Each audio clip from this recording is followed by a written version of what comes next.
On May 28, 1967, former Beatles press officer Derek Taylor was invited to a party at band manager Brian Epstein's home in London, just days before the release of Sgt. Pepper's Lonely Hearts Club Band.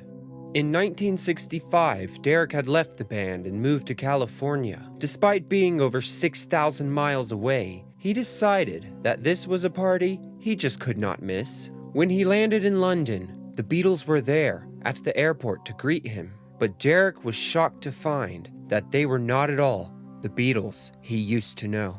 There they stood before him, disheveled, wide-eyed, wearing colorful silken clothes adorned with ornaments. Their brains seemed somewhat apart from their bodies, and yet they were not drunk or reeling or grinding their teeth. The other passengers stood and stared, and so did we. It was to be a party to remember. 9.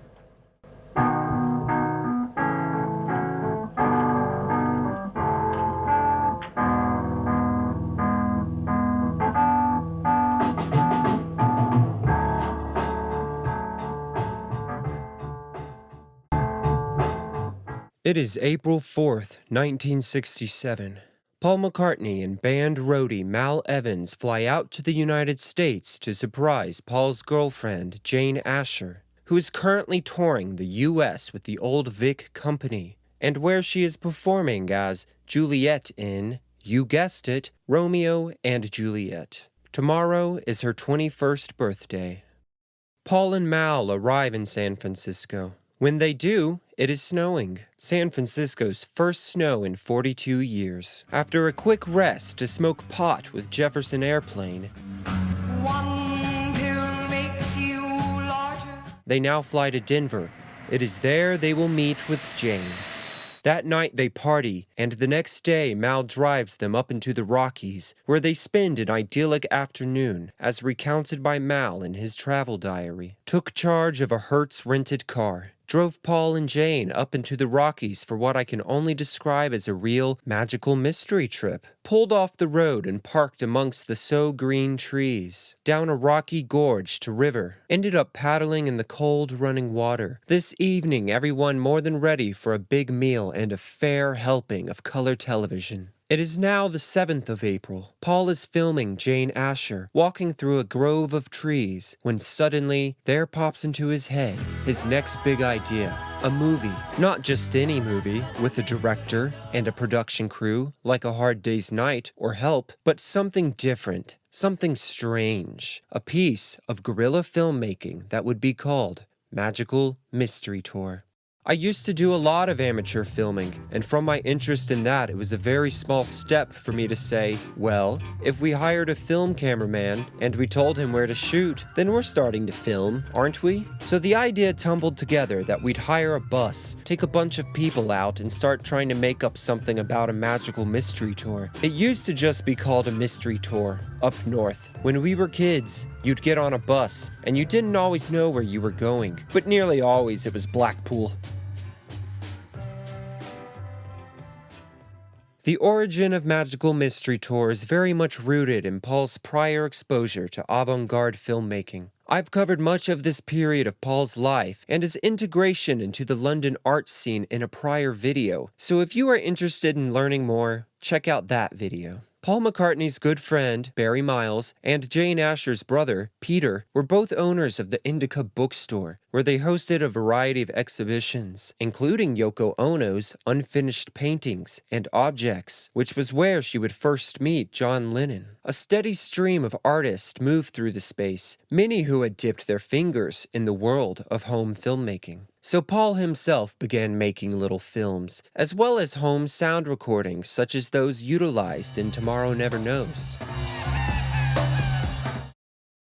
Paul would spend a little over a week in America. After watching Jane perform in Romeo and Juliet, Paul and Mal would fly to Los Angeles, where among other fun, Paul would contribute to Brian Wilson's Vegetables. So I'm gonna chop down my vegetables. His huge contribution being the sound of him chewing celery.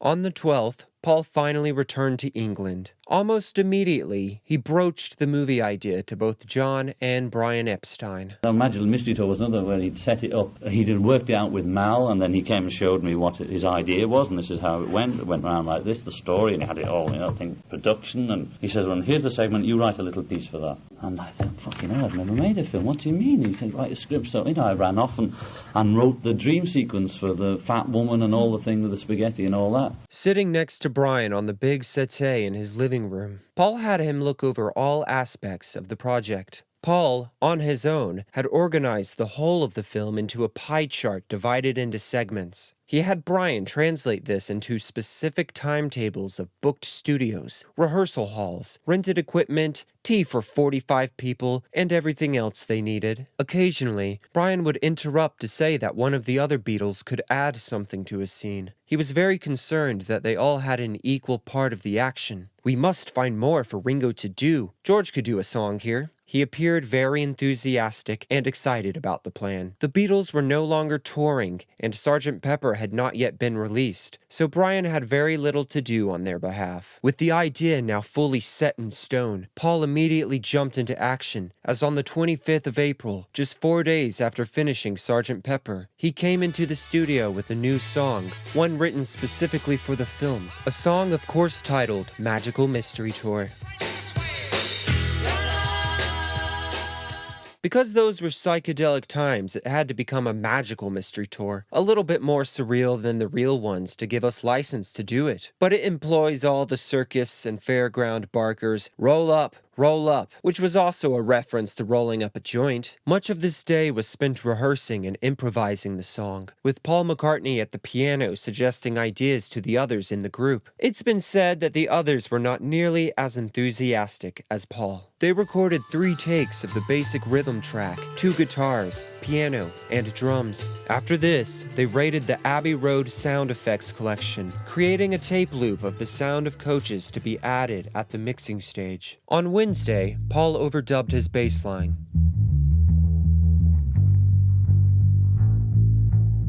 Next to be overdubbed was a variety of percussive elements, including maracas and cowbell. To attain a particular sound, the vocal segment of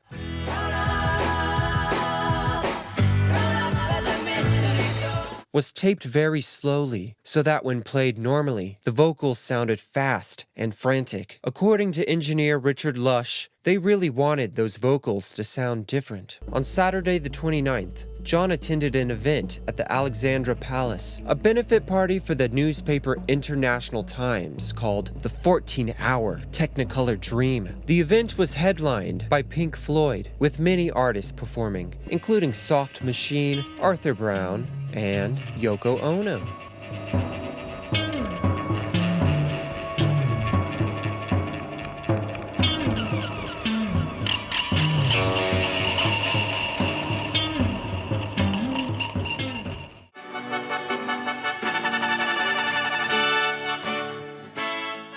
Now came the time for the brass overdubs. Paul McCartney was humming to the musicians the notes he wanted, recalled engineer Malcolm Addy, trying for a long time to get his thoughts across to them. In the end, we had to send the trumpet players off for tea, while Paul and George worked things out on the Studio 3 piano. Let's hear now from brass musician Philip Jones, who wasn't present at the session, but had friends who were, including player Gary Haworth. Gary Haworth got so fed up with them not knowing what they wanted that he wrote something out for them himself. It was his idea they used. He was not credited for his contribution. The Beatles did not return to the studio until Tuesday the next week, where they spent some 7 hours working on an untitled, never-released jam, only 16 minutes of which was recorded during the session. It featured detuned electric guitars, plus harmonium and drums. It is not believed to be a very remarkable recording.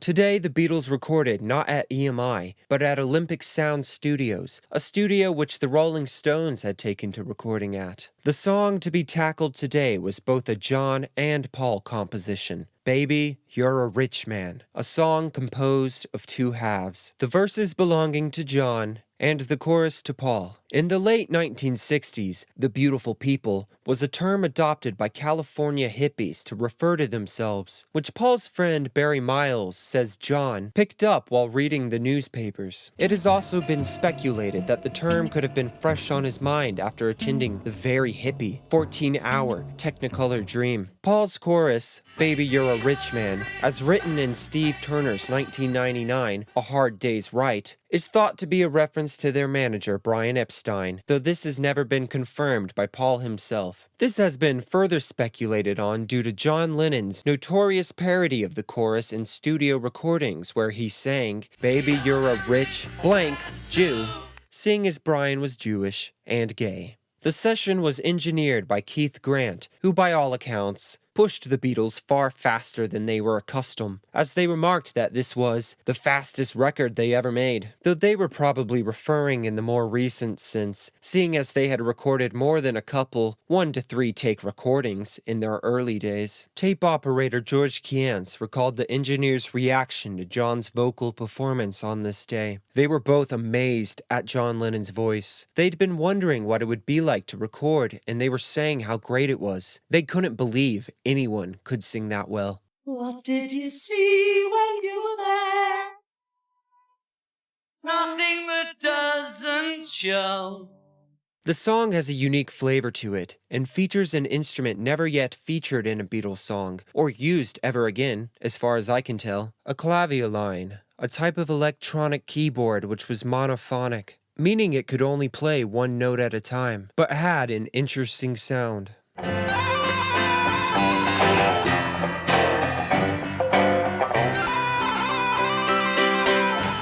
One last note on the session. Present during the recording was Mick Jagger, who may or may not have contributed backing vocals in the last chorus, but probably not.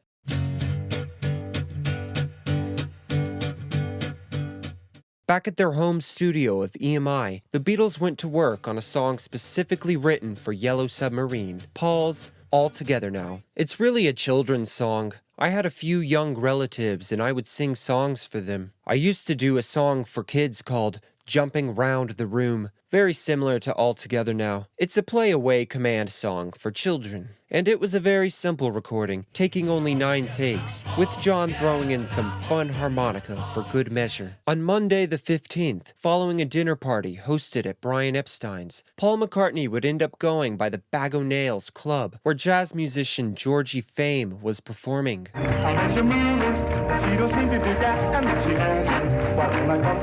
The Beatles were regular visitors to the club, Paul especially, who had his own private table. This would turn out to be an extremely pivotal night in Paul's life, as it was on this night he would meet his future wife, Linda Eastman. Now let's just try and forget that Paul was still very much in a committed relationship with Jane Asher at this point, so we can appreciate this heartwarming meet-cute. Here's Paul. The night I met Linda, I was in the Bag O' Nails watching Georgie Fame and the Blue Flames play a great set. She was there with the Animals, who she knew from photographing them in New York. They were sitting a couple of alcoves down, near the stage. The band had finished and they got up to either leave or go for a drink or a pee or something, and she passed our table. I was near the edge and stood up just as she was passing, blocking her exit, and so I said, "Oh, sorry. Hi, how are you? How are you doing?" I introduced myself and said, "We're going on to another club after this. Would you like to join us?" That was my big pulling line.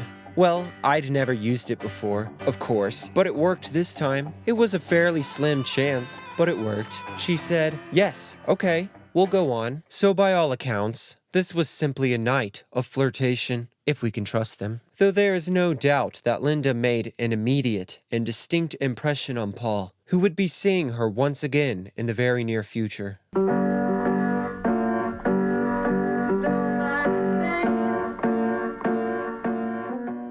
You Know My Name, Look Up the Number is one of the stranger Beatles songs ever recorded. The simplest way I can think of describing the song is as a recurring inside joke. John had arrived one night with this song, which was basically a mantra. You know my name, look up the number. It was John's original idea, and that was the complete lyric. He brought it in originally as a 15-minute chant when he was in Space Cadet mode, and we said, well, what are we going to do with this then?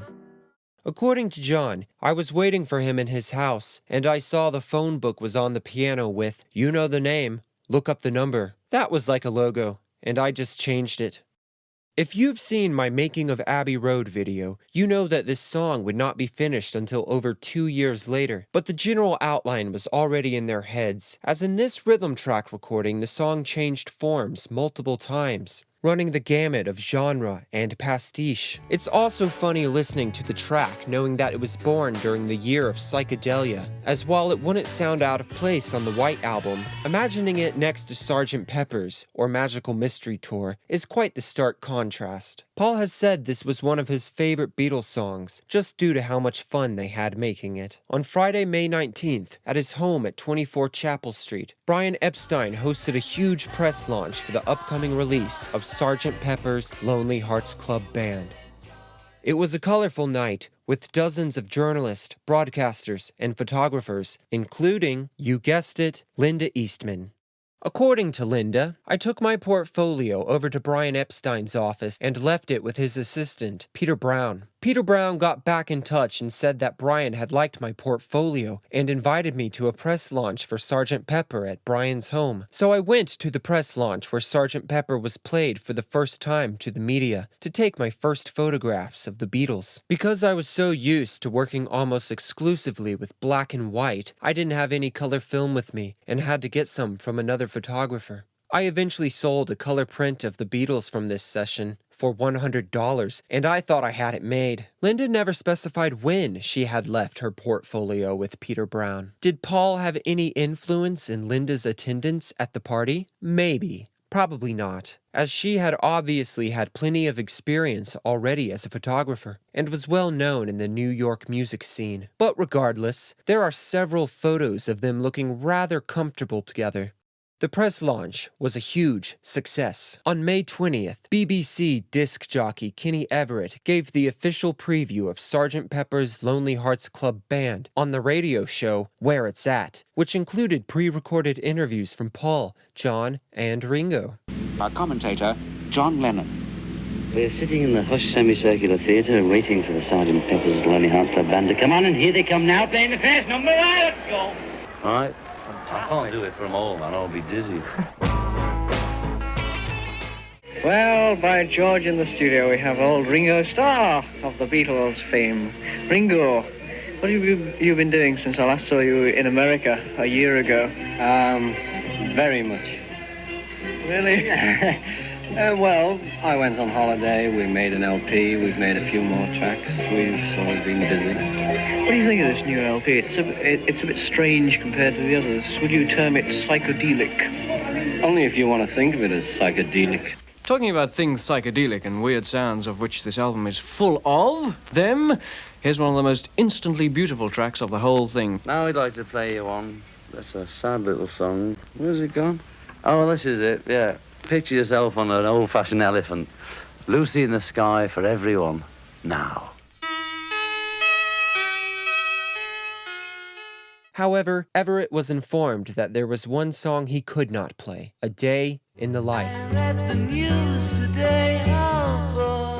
In a letter, BBC Director of Sound Broadcast wrote, I never thought the day would come when we would have to put a ban on an EMI record, but sadly, this is what has happened over this track. We have listened to it over and over again with great care, and we cannot avoid coming to the conclusion that the words, I'd love to turn you on, followed by that mounting montage of sound, could have a rather sinister meaning. The recording may have been made in innocence and good faith, but we must take account of the interpretation that many young people would inevitably put upon it. Turned on is a phrase which can be used in many different circumstances, but is currently much in vogue in the jargon of the drug addicts. We do not feel that we can take the responsibility of appearing to favor or encourage those unfortunate habits, and that is why we shall not be playing the recording in any of our programs, radio or television. I expect we shall meet with some embarrassment over this decision, which has already been noted by the press. We will do our best not to appear to be criticizing your people, but as you will realize, we do find ourselves in a very difficult position. I thought you would like to know why we have, most reluctantly, taken this decision. A decision that the Beatles, obviously, disagreed with. In talking with reporters, Paul said, "The BBC have misinterpreted this song. It has nothing to do with drug taking. It's only about a dream." John added, "The laugh is that Paul and I wrote this song from a headline in a newspaper. It's about a crash and its victim. How anyone can read drugs into it is beyond me." Everyone seems to be falling overboard to see the word drug in the most innocent of phrases, which, while the bulk of the song may have no relation to drug use, it has been reiterated by Paul multiple times that the line, "I'd love to turn you on," specifically, was most definitely a deliberate drug reference. And then we got to what was going to lead into the middle, and we kind of looked at each other and kind of knew we were being a little bit kind of edgy when we sort of said, "I'd love to turn you on." So we kind of knew, like, this would have an effect. So suffice to say, the boys were playing a bit coy here.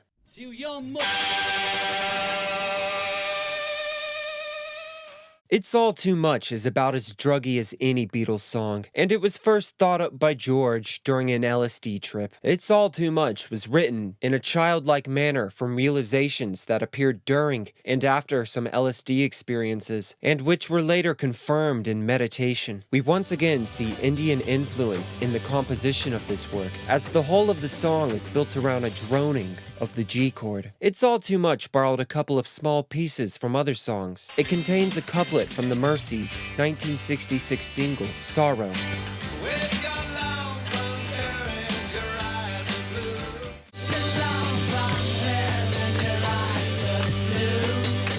It also contained a short motif from Jeremiah Clarke's Prince of Denmark's March, also known as Trumpet Voluntary.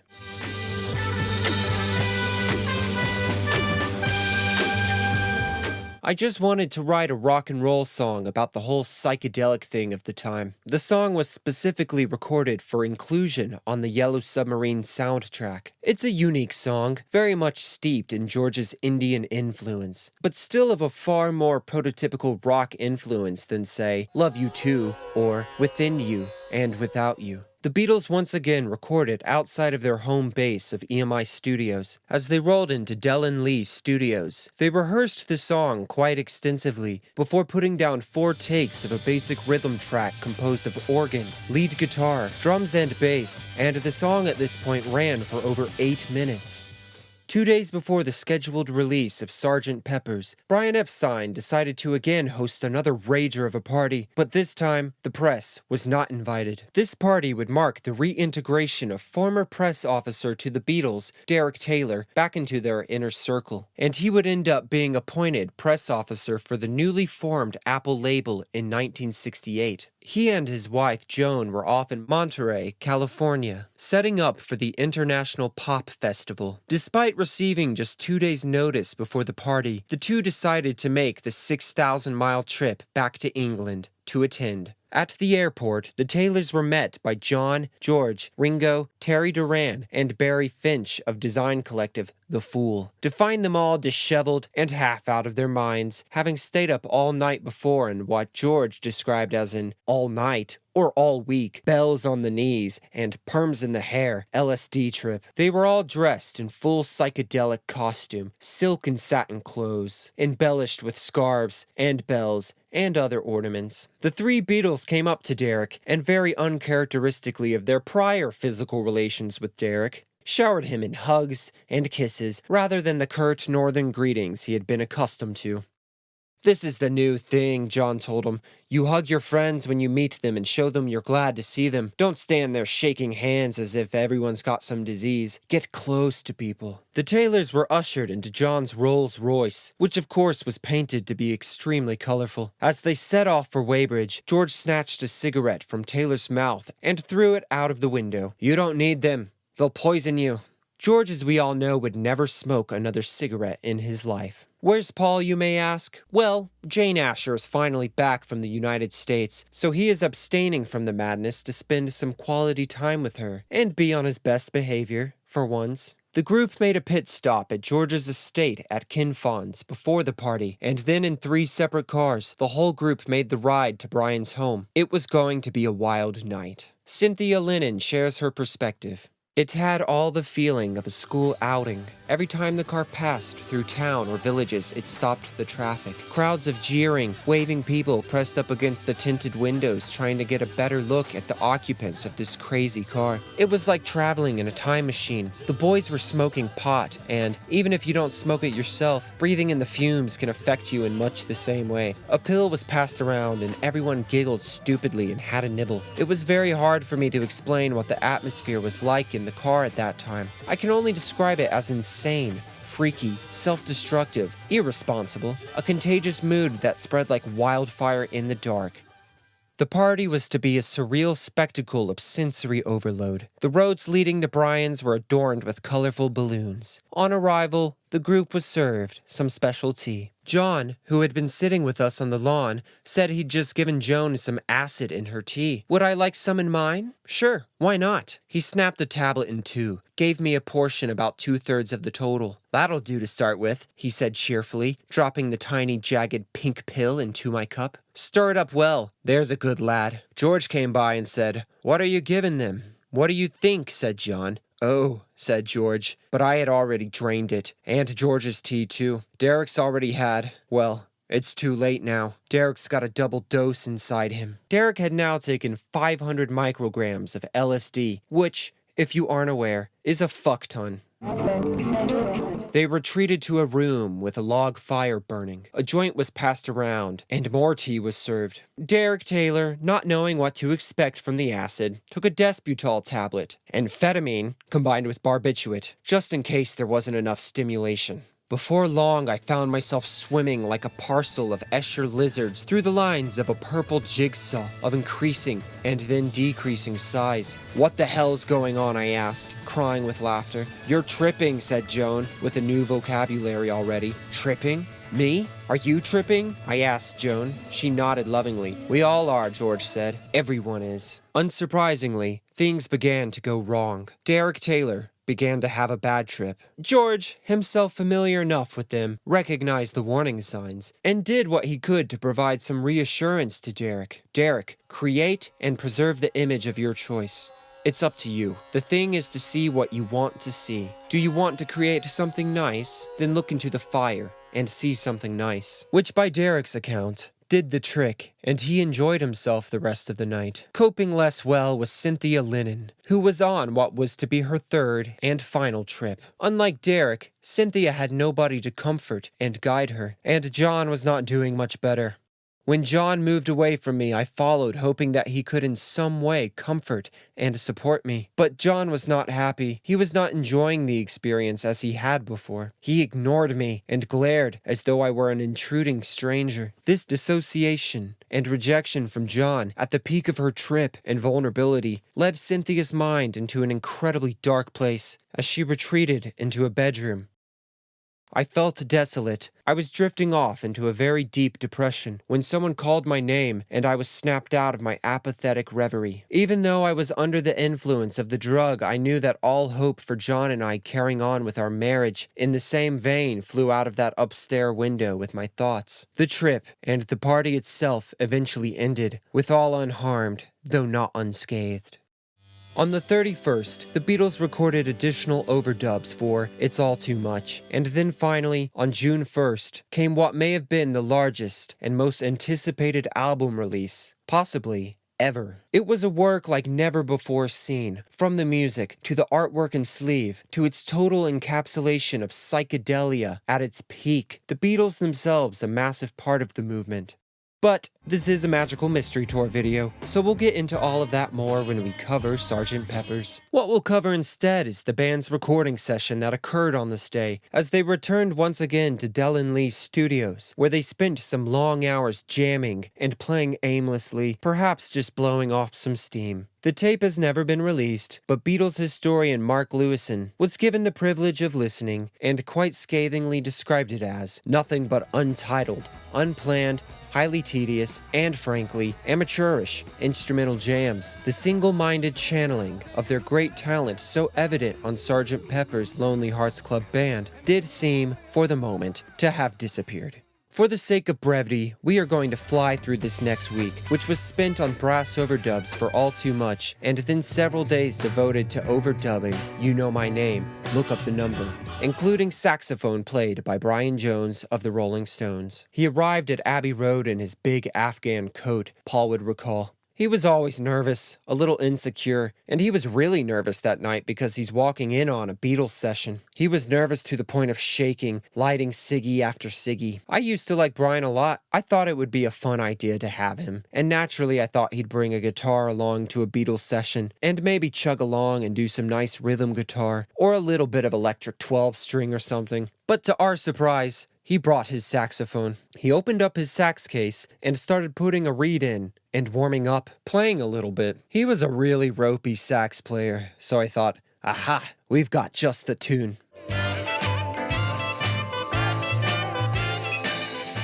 On the 4th of June, Paul and George stopped over by the Bag o' Nails to watch Jimi Hendrix perform in what was one of his first London gigs, and he would open with Sgt. Pepper's.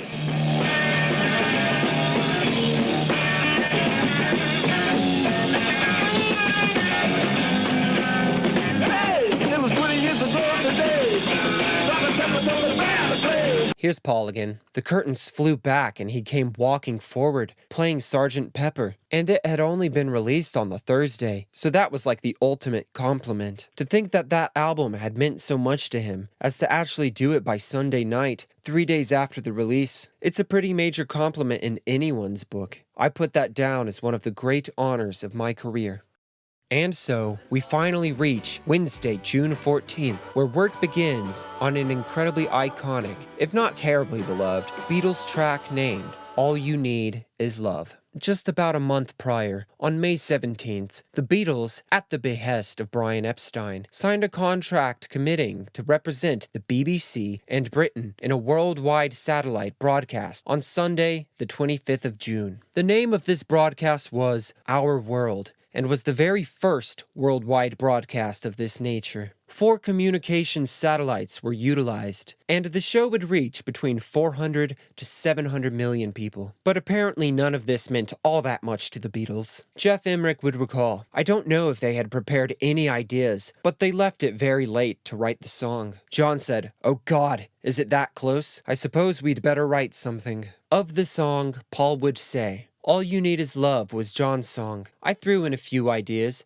as did the other members of the group, but it was largely ad-libs like singing She Loves You. It was a good song that we had handy that had an anthemic chorus. And Brian Epstein, despite his prior stress at the boys' clear procrastination, was very pleased with the result. This is an inspired song, because they wrote it for a worldwide program, and they really wanted to give the world a message. It could hardly have been a better message. It is a wonderful, beautiful, spine-chilling record. They were at Olympia Sound Studios today, continuing their trend of studio hopping, and spent time on the basic rhythm track, but not with their usual set of tools. John played the harpsichord, Paul the upright bass, and George even dabbled on the violin. Ringo, for his part, stuck to the drums. On June 16th, American magazine Life ran an article titled The New Far Out Beatles. It featured an interview by Paul McCartney that had been taken all the way back in February during the recording of Sgt. Pepper's. And in this interview, Paul very openly admitted not only to the Beatles' use of marijuana, but LSD as well. We will now read an excerpt of writing from Alastair Taylor, band manager and assistant to Brian Epstein, recounting the day that this interview took place. I had been asked round to see Paul at Cavendish Avenue, but when I arrived, the security gates were firmly shut, and I couldn't raise an answer on the security intercom. But I knew Paul was in because I could hear his voice. I was forced to resort to climbing over the wall. Not very dignified for a smart-suited executive. I scrambled down inside the large and elegant gardens, and, to my horror, I heard Paul cheerfully confessing to using marijuana because he found it so relaxing. My heart sank into my shiny shoes when I realized the guy he was talking to was a reporter, with as much confidence and authority as I could muster, which was pretty well zero. I tried to interrupt this impromptu press conference, which I was convinced was instantly going to burst the bubble of popularity the Beatles had inflated. Paul? I bumbled. Could I have a word? It's okay, Al. It's cool, said Paul without removing the easy grin from his face. But I'm not sure that Brian would. It's okay, Al. Relax. It's time the truth came out. I was horrified, because at this time there had been accusations and colorful stories and all the rest of it, but none of the Beatles had stood up and admitted that they used illegal drugs. Paul clearly thought the time for this hypocrisy was over, and the reporter's notebook was by now twitching nervously in case this scoop was going to be snatched away from him. Paul introduced me to the reporter and told me to relax, and carried on telling the world how much the Beatles enjoyed smoking cannabis. It did create a storm, but the Beatles weathered it easily, and I came to realize the extent of Paul's talent for public relations. He hadn't talked to Brian or the other three before going public, and for all the notice he took of my nervous warnings, I might as well have stayed on the other side of the wall. Despite eventually blowing over, this admission by Paul did not earn him any goodwill from Brian or the other Beatles, who, from their perspective, felt Paul was bringing undue attention to the matter. According to Brian, Paul rang me one Saturday afternoon to tell me that he had admitted to the press that he had taken LSD. I was very worried. I don't think I slept that night, and I thought about it all the following day. But the world moved at a different pace those days. The piece would run in Life magazine nearly 4 months after the interview took place. It then took a couple of days after for the news to really hit the UK. But when it did, it hit hard. International television news immediately reached out to Paul, who was forthright and very calmly gave the following statement. Don't you believe that this was a matter which you should have kept private? But the thing is, that I was asked a question by a newspaper, and the decision was whether to tell a lie or to tell him the truth, I really didn't want to say anything, because if I'd had my decision, if I had it my way, I wouldn't have told anyone, because I'm not trying to spread the word about this. But the man from the newspaper is the man from the mass medium, I'll keep it a personal thing. If he does too, if he keeps it quiet. But you're a public figure, and you said it in the first place, and you must have known that it would have made the newspapers. Yes, but to say it, is only to tell the truth. I'm telling the truth, I don't know what everyone's so angry about. Well, do you think you have now encouraged your fans to take drugs? I don't think it'll make any difference, I don't think my fans are going to take drugs just because I did, But the thing is, that's not the point anyway, I was asked whether I had or not. And then from then on, the whole bit about how far it's going to go and how many people it's going to encourage is up to the newspapers and up to you, on television. I mean, you're spreading this now at this moment. This is going into all the homes, in Britain. And I'd rather it didn't, But you're asking me the question. You want me to be honest. I'll be honest, And the next week would bring a flurry of controversy and newspaper clippings debating the issue and Paul's responsibility, or lack thereof, of sharing this information, especially considering the Beatles' unprecedented influence on the youth of the world. On the same day the ITN interview ran, the Beatles were in the studio, still working, All You Need Is Love. On Friday, the orchestra was brought into the studio, and they would spend the next couple of days rehearsing their part, as well as recording overdubs.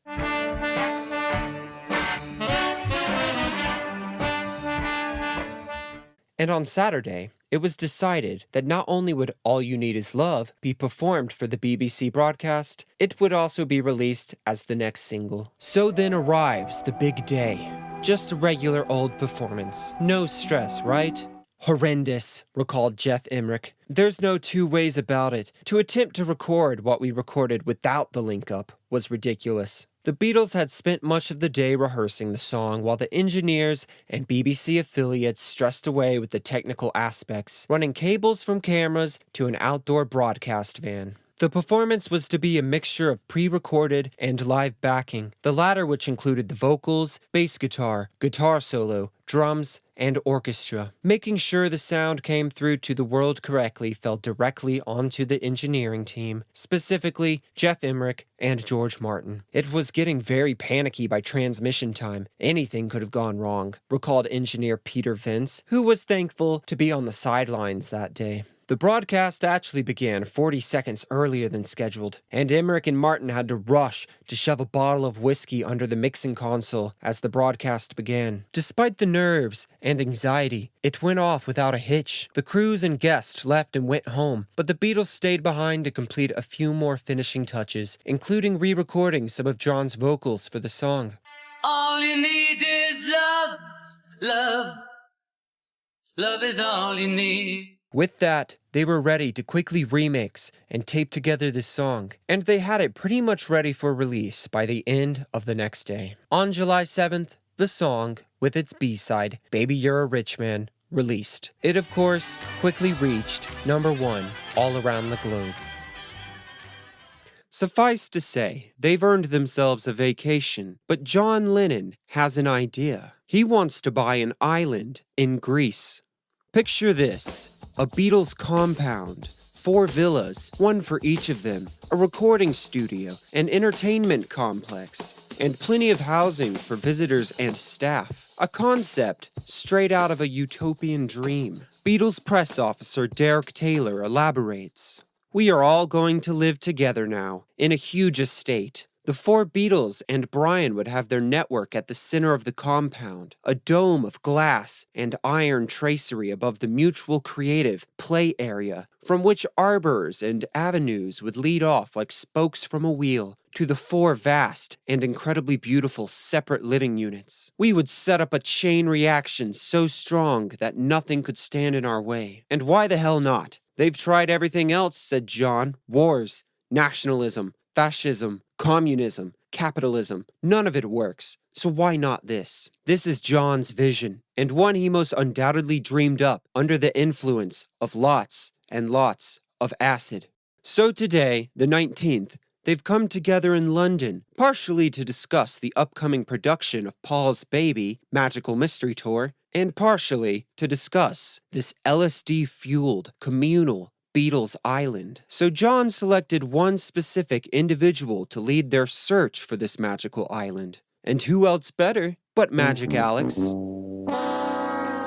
Alexis Martes, better known as Magic Alex, was, put nicely, a grifter, but a gifted one, who had managed to ingratiate himself with the band, but especially John. John had met him in 1965 and became enamored with a number of Alex's bizarre, mostly worthless, sci-fi flick inventions, including something called a nothing box, a blinking light box that supposedly simulated an LSD trip. He eventually managed to wrangle hundreds of thousands from the band as he was tasked with creating their own recording studio. I would like to say hello to all my brothers around the world, and to all the girls around the world, and to all the electronic people around the world. That is Apple Electronics. But he didn't do anything. When we finally got him to do a recording studio, we had a 16-track studio, and we walked in there, it was chaos. We had to rip it all out and start again. He had like 16 little speakers all around the room. You know, there wasn't anything he ever did, except he had like a toilet with a radio in it or something. John would say of Alex, there's no such thing as genius, but if there are any, he is one. They sent Alex to Greece, his home country, where he supposedly found an island, often cited as Agos, although no such island under that name appears to exist. The island was said to have around 80 acres, surrounded by 4 habitable islands, a small fishing village, beaches, 16 acres of olive groves, and was priced at £90,000. Oh, and by the way, Greece was currently under the regime of colonels, a right-wing junta that had begun in April when a group of colonels overthrew the caretaker government a month before the scheduled elections. It was now a dictatorship, one with plenty of torture and imprisonment of political dissenters. Whoopee. Mr. Political John did not seem to be swayed by this, however, saying, "I'm not worried about the political situation in Greece as long as it doesn't affect us. I don't care if the government is all fascist or communist. I don't care. They're all as bad as here. Worse, most of them. I've seen England and the USA, and I don't care for either of their governments. They're all the same. Look what they do here. They stopped Radio Caroline." That's what's happening here with the connivance of almost every teenager.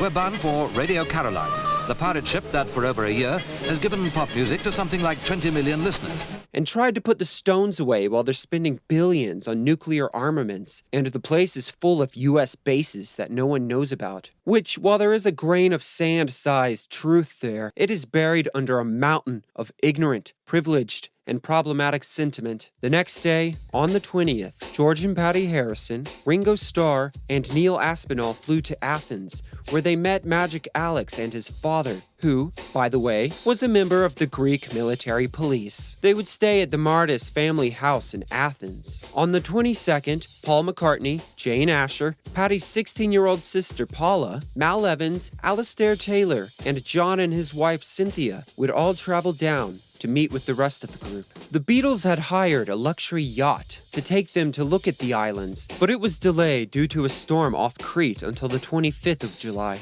So they met with the rest of the group at the family home of Magic Alex until the storm rolled over.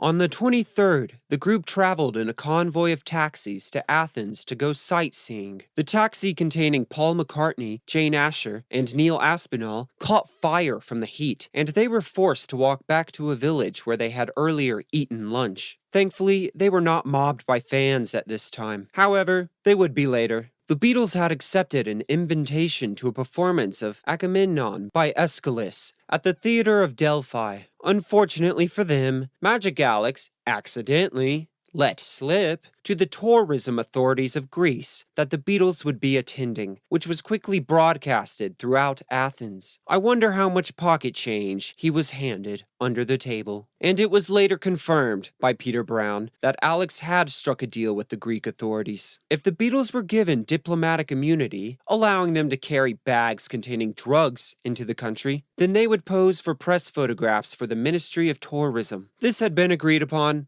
without the group's knowledge. So on their arrival to Delphi, they were met by hundreds of fans, photographers, and journalists. The group had no choice but to return to their limousine and leave. The 24th brought along another day of sightseeing while they waited for their luxury yacht to arrive. They traveled out of the city to some more remote villages. But due to Alex's under-the-table deal, their location was continually broadcasted. Alastair Taylor would recall, "Once on a trip to a hill village, we came round a corner of the peaceful road, only to find hundreds of photographers clicking away at us." The Beatles, by Magic Alex's hand, had become a propaganda tool for the fascist Greek government, which, admittedly, they deserved just as much of the blame for. On the 25th, their yacht finally pulled into port. They spent one more day bumming around, and then on the 26th, their magical journey began, as they would sweep along the coast of Greece, on the way to visit the island they intended to purchase. Here we can see the Beatles' application for purchase of the island, a document held at the British National Archives. They boarded the yacht, popped some acid, and set off. Well, except for Ringo, who decided he had had enough. He left with Neil Aspinall, eager to return to his wife Maureen Starr, who was in the late stages of her pregnancy. Good for you, Ringo. High out of their minds on acid, the group island hopped and sunbathed before making their way to the island in question. Let's hear now from George. It was a great trip. John and I were on acid all the time, sitting on the front of the ship playing ukuleles. Greece was on the left, a big island on the right. The sun was shining and we sang Hare Krishna for hours and hours. Eventually we landed on a little beach with a village, but as soon as we stepped off the boat, it started pouring with rain. There were storms and lightning, and the only building on the island was a little fisherman's cottage, so we all piled in. "'Excuse us, squire. You don't mind if we come and shelter in your cottage, do you?" The island was covered in big pebbles, but Alex said, "It doesn't matter. We'll have the military come and lift them all off and carry them away." They would spend a little while longer in Greece. Perhaps the acid was finally wearing off, or perhaps the dream seemed a little less appealing after seeing the pebbly island in person. George and Patty returned to England on the 29th, and then 2 days later, John and Paul would return as well. The Beatles had been required to buy special export dollars before applying to the Greek government for permission to spend them. Alistair Taylor did eventually get clearance for the purchase of the islands, but by that time the group had moved on. The £90,000 worth of dollars was sold back to the government, and the value had risen, giving the Beatles an £11,400 profit on the unrealized deal. It was about the only time the Beatles ever made any money on a business venture, George would say. Of the trip, Paul would later recall, "We went on the boat and sat around and took acid. It was good fun being with everyone, with nippier moments. For me, the pace was a bit wearing. I probably could have done with some straight windows occasionally. I'd have enjoyed it a bit more. But nothing came of that, because we went out there and thought, we've done it now. That was it for a couple of weeks. Great, wasn't it? Now we don't need it. Having been out there, I don't think we needed to go back. Probably the best way to not buy a Greek island is to go out there for a bit. It's a good job we didn't do it, because anyone who tried those ideas realized eventually there would always be arguments. There would always be who has to do the washing up and whose turn it is to clean out the latrines. I don't think any of us were thinking of that. Enjoy the easygoing times while you can, boys, because things are about to get a whole lot worse.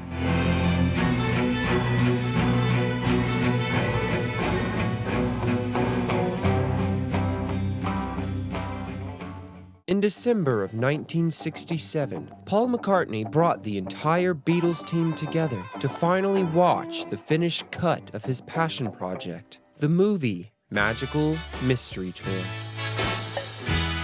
Unfortunately for Paul, this first screening did not go as planned.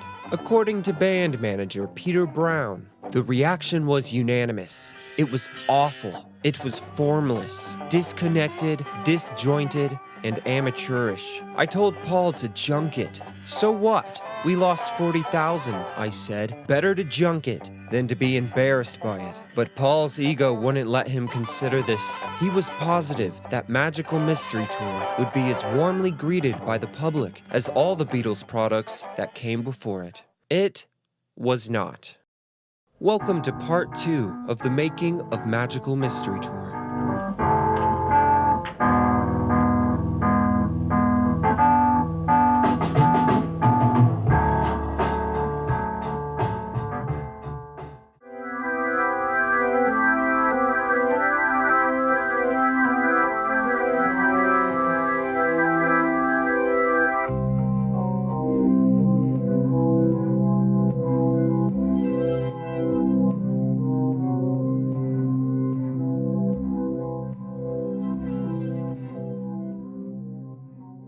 A couple weeks prior, George had flown with Patty to Los Angeles, where he met with his spiritual mentor, Ravi Shankar. It was while in Los Angeles that Patty first read of the Maharishi Mahesh Yogi, a man who promised, through the power of transcendental meditation, true spiritual bliss. So when George and Patty returned to England and saw that the Maharishi was hosting a clinic at the Hilton Hotel in London, George invited the rest of the Beatles to join. They were immediately hooked, especially John and George, and they all made the decision to travel to Bangor the very next day, where they would attend the Yogi's retreat. In Bangor, the Beatles decided that their drugged-out days were over. All they needed was meditation. That was the only thing that could bring about true bliss. And it was also here at the retreat where they would hear the news. Brian Epstein had died, specifically of a drug overdose. It's hard to think of things to say, but he was just a beautiful fella, you know, and it's terrible. What are your plans now? Well, we haven't made any, you know. I mean, we only just heard, haven't we? This was not just the death of a band manager, but a mentor, a friend, the one who had recognized the Beatles' brilliance and poured every resource he had into bringing them forward into the light. It was a substantial and life-altering loss. If that all seemed a little more short-winded than usual, it is because I made a narrative decision to cover the Beatles' introduction to the Maharishi and Brian Epstein's death in my part 1 of the Making of the White Album video. So if you would like to learn even more about it and the emotional impact it had on the band, you can find the link in the top right corner. The high was finally over. They were on their own now, with no idea what to do. On the 1st of September, all 4 Beatles would come together at Paul McCartney's house on 7 Cavendish Avenue to discuss their future without Brian Epstein. And it was made abundantly clear who would spearhead the band's efforts from this point. Paul. For him, this was not a moment to indulge in the shell shock, to wade in the mud. His message to the rest of the Beatles was clear. We have to keep our momentum. And of course, he wanted to channel that momentum into his next big idea, a film of his own creation, Magical Mystery Tour. Present at the meeting was publicist Tony Barrow, and it is his writing we will now share, describing the meeting that took place. In the midst of this surreal scenario, Paul came forward with his own very feasible solution to John's indecision. He proposed that the Beatles should embark immediately upon the making of Magical Mystery Tour. My colleagues condemned him for acting callously, but Paul explained his motives to me very convincingly. If most of the Beatles clear off to India now with the Maharishi, I doubt if we'll come together again as a working band. The last thing we need now is time on our hands to brood about Brian's death. He felt that throwing themselves into filming would keep the 4 guys together until they could plan their long-term future with clearer minds. I didn't get the impression that Paul was any less affected by Brian's death than the others were. It just seemed to be the way he coped with loss, accepting what had happened and trying to be practical about it. In fact, years later, he reacted in a similar way to the horrific news of John's murder. Looking back on it all these years later, it's obvious that Paul saw a vacancy in leadership after Brian died, and he stepped in. Perhaps that ultimately led to the band's breakup, but the fact of the matter is that someone had to. As I see it, Paul saved the band. And with that, it was full steam ahead.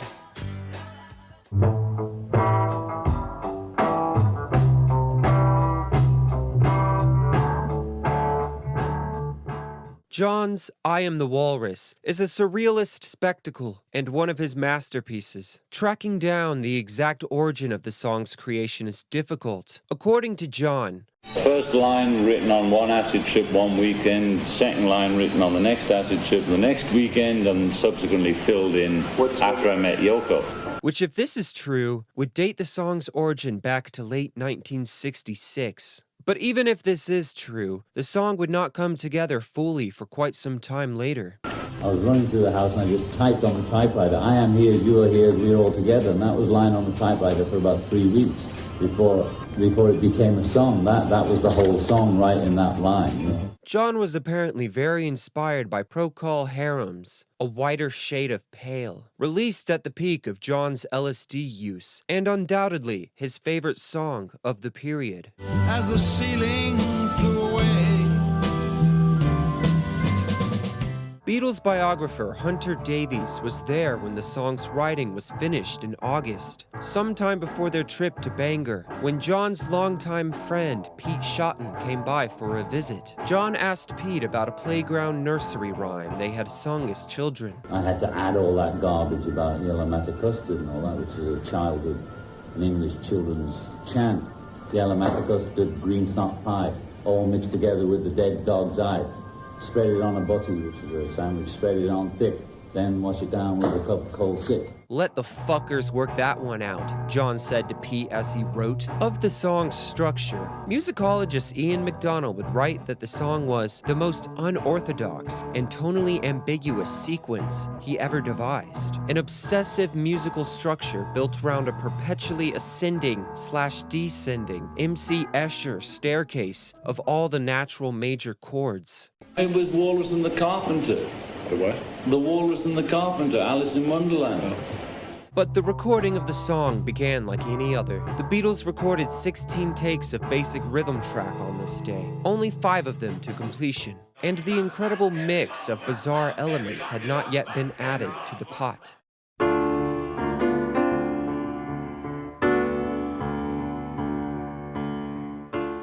Paul's The Fool on the Hill dates back to at least March of 1967, when Paul first played John the melody during the recording of With a Little Help from My Friends. The lyric was not to be completed until later. If Paul is correct in his recollection that, I think I was writing about someone like Maharishi. His detractors called him a fool. Because of his giggle, he wasn't taken too seriously. It was this idea of a fool on the hill, a guru in a cave. If he's correct, then this lyric must have been very recent, seeing as the Beatles only became exposed to the Maharishi in August. On this day, Paul taped just the demo of the song, all on his own, accompanied by piano. They can see that he's just a fool.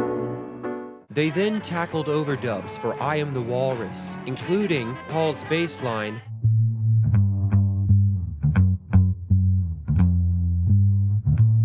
more drums from Ringo,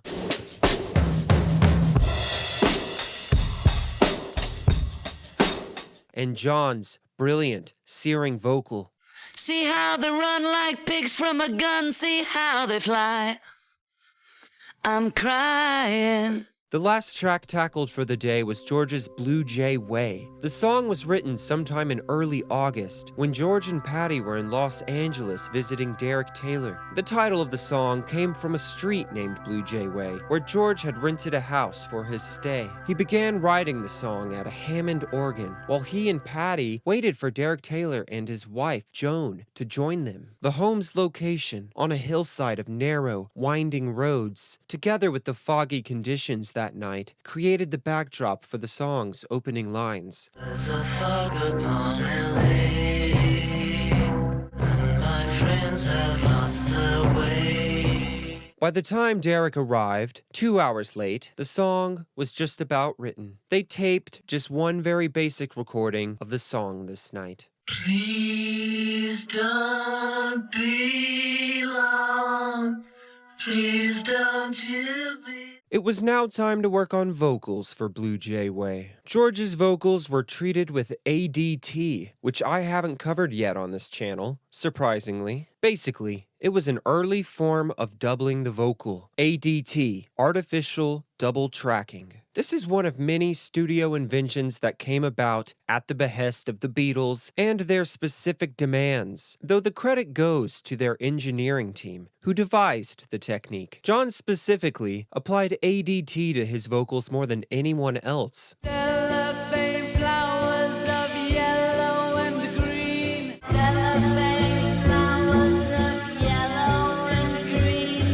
Partially because of his undue insecurity in the sound of his voice. We'll cover the invention in detail when we get to the making of Revolver. But this is how it worked. A vocal is duplicated through the use of two separate tape machines, where then the copied vocal is played back at a slightly slower speed on the second machine, creating a very slight, distinct delay. The two vocals are then layered on top of each other. Next for the song came the backing vocals, which were also mixed uniquely, so as to give them that psychedelic feel. Please don't be long.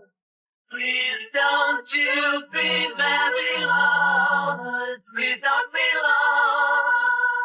These were run through a Leslie speaker cabinet, just as John's lead vocal had been for Tomorrow Never Knows. And these same backing vocals were also played backward throughout the song.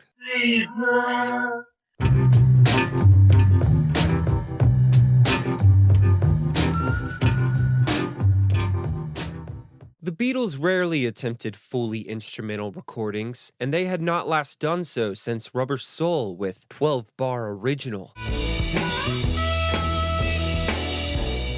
which was never released, but Magical Mystery Tour required some incidental backing music, and so the four came together for the purpose of creating just that. Originally called Aerial Tour Instrumental, it was later renamed Flying, and was the first song to be credited to all four Beatles. The first recordings of the song were quite different, and included some very prototypically jazzy saxophone. On take 6, they introduced 3 organs, which were recorded and then played backwards. Finally, John added some mellotron, and then the Beatles recorded their chanting vocals, so I guess it isn't technically a purely instrumental song. And then, on the 11th, the big day had finally arrived. It was time to actually film Magical Mystery Tour. We will now flash back to April of this year, when Paul arrived back from America with the movie idea in his head. He sent Tony Barrow off in search of a very brightly colored coach to serve the titular role in the film. So Tony and his wife set off to Eastbourne on England's south coast, where the weather was dreadful for the entirety of their search. It was from their hotel window one fateful Sunday morning, when Tony just happened to spot the perfect coach pull into the hotel parking lot. He rushed into the pouring rain, thinking to himself, "I've found it." I assume that he simply told the coach's owner that the Beatles would like to hire it for a very fair price. Who could say no to that? When filming began on Monday, Paul decided that the tour should begin at London's Allsop Place, where the Beatles themselves had waited for the bus to take them out on cross-country concert tours in their early days as a performing act. Paul arrived at 10:30 to find that most of the actors and extras had already arrived, though the coach had not. Paul, charming as ever, smiled patiently and helped pass the time by chatting amongst the actors and crew. He and Mal Evans got some tea at the Transport Workers' Canteen at Allsop Place, and then went down to Soho, where Paul bought a uniform for the coach's conductor. The coach then finally arrived, 2 hours late, its delay blamed on the flimsy paper on which the words Magical Mystery Tour were painted, which kept falling off of the side of the coach due to the wet and windy weather. At last, the group of 43 people stood and embarked, and the tour began. Tony Barrow recalled, "I remember thinking how incredible it was that this world-class supergroup should be sitting on a bus chatting away so nonchalantly and contentedly to teenage fans whose friends would have given an arm or a leg to spend this mind-blowing week in the close quarters company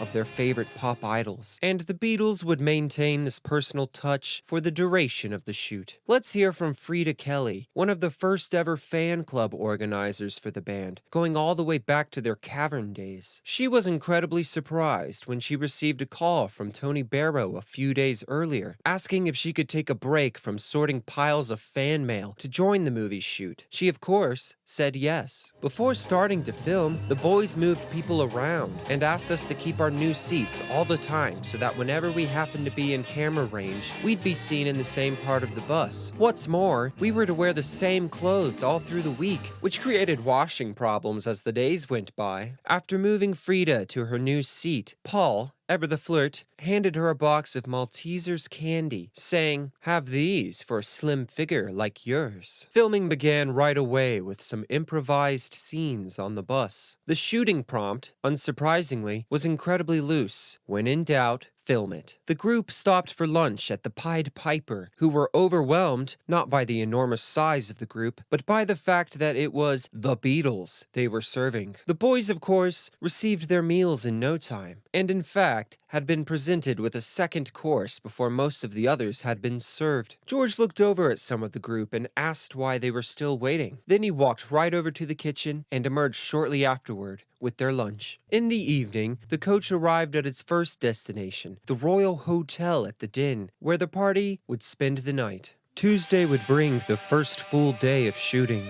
The coach set off in the morning. The destination, Dartmoor village of Widdicombe, which was hosting its annual village fair. Unfortunately, on the way, the coach became stuck when attempting to cross a narrow bridge, creating a rural traffic jam in the process, and had to be backed up for over half a mile in order to get turned around. Time for a change of plans. They instead drove up to Plymouth, pausing for lunch at the Burney Inn, located within the Grand Hotel. The band would pose for photographs on Plymouth Hoe.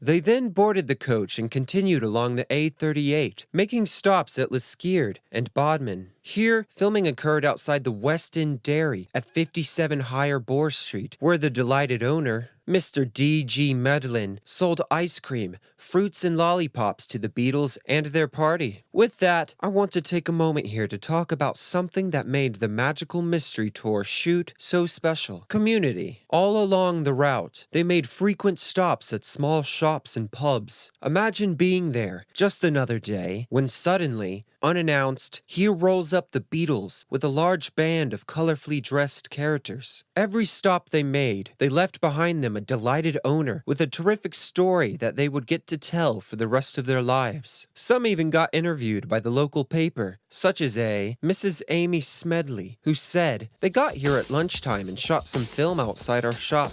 Then all four came inside to have some fish and chips. I still can't believe they actually ate my fish and chips." Adorable. They then shot on Powell Road, and it was here that the scene that featured at the beginning of the film, where the character, Jolly Jimmy Johnson, portrayed by Derek Royal, welcomed everyone aboard the coach. The final stop of the day was to be the seaside town of Newquay, where it was publicized the Beatles would be staying at the Victoria Hotel. Pandemonium, of course, ensued, with the local newspaper writing, "Quest and staff at the Hotel Victoria, and customers from the bars jumped over walls, broke down hedges, and trampled flower beds to get a view of the Beatles when their coach drew into the hotel drive-in just before lunch yesterday." But the Beatles were then shuttled to their real destination for the night, the Atlantic Hotel, where only about a dozen or so very clever, or very lucky, fans stood in wait, versus the mob back at the Victoria. They would end up staying at the hotel for the next 3 days. In the morning, the Beatles and a portion of the cast traveled to Watergate Bay, a beach 5 miles from the Atlantic Hotel. The Beatles were each filmed looking through a telescope, though this footage never ended up being used. It was also at this beach that they filmed a scene that did end up making the final cut, but ended up being removed by the BBC due to it being deemed unsuitable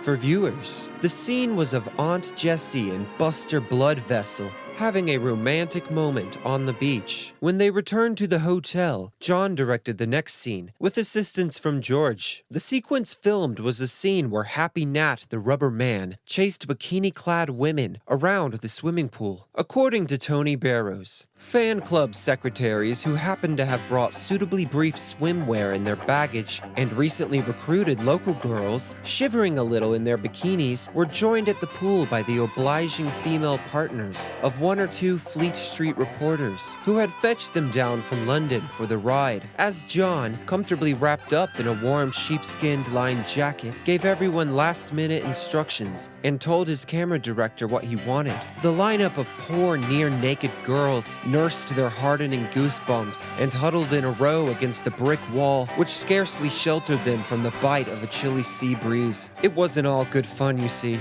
Well, not for the girls, anyway. One of these girls recruited was the very young 15-year-old Judith Rogers, who shares the following account. "I ended up sitting on George Harrison's lap in the foyer for about half an hour. He told me how much he hated being followed and chased everywhere by fans because it was scary. He said he was happy to talk to fans for as long as they wanted, if they just wouldn't scream all the time. Go ahead and make of that what you will." The chasing scene would later end up being scrapped. Meanwhile, Paul and Ringo Starr took the coach and most of the passengers to Porth. During the ride, Ringo and Aunt Jessie improvised an argument for the cameras. It was on this excursion that cast member Sylvia Nightingale noticed that Ringo's trousers were splitting in a, quote, embarrassing place. She pointed this out to him, and according to her, he said, "Can you sew them up for me?" I did so, to the astonishment of fans peering through the coach windows. In the late afternoon, on the beach at Porth, Paul was filmed walking and cycling on a tandem with little George the photographer. And as we said earlier,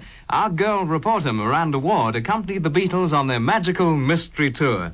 And as a special scoop for Seen and Heard, Miranda speaks with George Harrison now about the Magic Tour and Beatles film plans. Who had the original idea for the Magical Mystery Tour? I think Paul had the idea and wrote a song called Magical Mystery Tour. We want everybody to be able to freak out, as it were. But we don't have frightened, you know, some people get a bit frightened when, like Day in the Life of that record, when the music suddenly goes strange and they don't know what it is. And the natural thing when people don't know about something, they tend to fear it. So we don't want them to be puzzled by what's going on. So this way we can do, It can freak out a little bit, but it's the excuse is that it's a magical mystery tour. We don't say everything, otherwise then there's no point in people watching you. On Thursday, they started the day by filming 2 different scenes in a large cornfield not far from Watergate Bay. The first of these, where a number of passengers cram into a small tent, does make a brief appearance in the film. But the second scene, depicting George meditating in the middle of a field to his song Blue Jay Way, while wearing an oversized blue jacket, did not. Later in the day, the Beatles were invited by friend and musician Spencer Davis, who was vacationing in the area, to a local pub. Let's hear from Spencer. While we'd been chatting during the day, I invited Paul back to the pub in Perranporth for a drink. So that night, I'm sitting in the bar when in walks Paul and Ringo. The punters in the pub just couldn't believe it. Paul, being the sort of character he is, just grins at everybody, shouts out, "Evening all," and then installs himself at the piano, where he sat, belting out pub songs all evening with everybody singing along until about 2 in the morning. That was such a great night. In the morning, the group waved goodbye to the Atlantic Hotel and made their way back down to London. Sylvia Nightingale recalls, "I must have shown my misery this morning because John said, 'Don't we look 'appy then?'" And now from Barbara King. Suddenly it was Friday. All of us girls felt a sinking feeling because it would soon be over and we'd be back to reality. No more magic, no more mystery, no more dreamy Beatles. We all sang and drank beer from bottles as the bus rolled along toward London. Some of us tried to get the boys to sing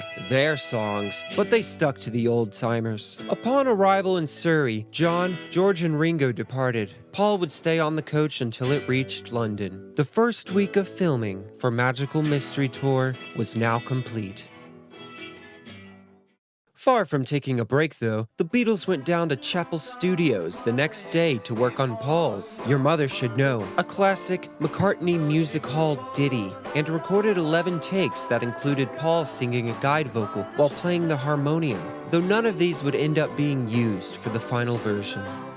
The next week of shooting for Magical Mystery Tour began at Raymond Revue Bar Strip Club in London's Soho district. The scene in question involved the Beatles and their fellow male travelers from the coach trip watching Jan Carson, one of the club's performers, and the rest of the band perform Death Cab for Cutie. Jan Carson had been casted by the Beatles sometime prior, with Tony Bramwell leading the auditions. He recalled, "For me, the most bizarre moments were the 2 days I spent auditioning a room full of strippers from Raymond's Revue Bar in Soho, while John and George ogled them. Strictly in the cause of art, Paul Raymond, the emperor of strip clubs, joined in enthusiastically, lining up his best girls and being as helpful as possible. We narrowed it down to one, Jan Carson. I got her to repeatedly strip while the Bonzos played Death Cab for Cutie over and over again in camp impersonations of Elvis, dressed in silver sequined suits. The shoot was scheduled to begin at 6 a.m. I have read that it was delayed due to the performing group, the Bonzo Dog Doodah Band's instruments being stolen the night before. However, I have not seen this corroborated from any first-hand accounts. Rather, according to Alastair Taylor, the shoot was delayed due to the cinema trade's union requirements. Taylor said, "We began on Monday, 18 September at 6 a.m. That is early. We had problems almost immediately when 2 representatives of the cinema trades union arrived and threatened to close us down unless we employed the correct number of staff. The whole idea of the project was to operate with a minimum crew, but these jokers were about to saddle us with 32 technicians and ancillary staff. We never saw most of them, but the rules and regulations stipulated 32 staff, and we had to employ 32 staff if we wanted to finish the film. It was ridiculous. But the shoot went on, and prior to the final cut, Paul would edit in over Jan's bare breast a big placard that read, "Censored," quite aware that the BBC was not going to allow a pair of boobs on the television sets.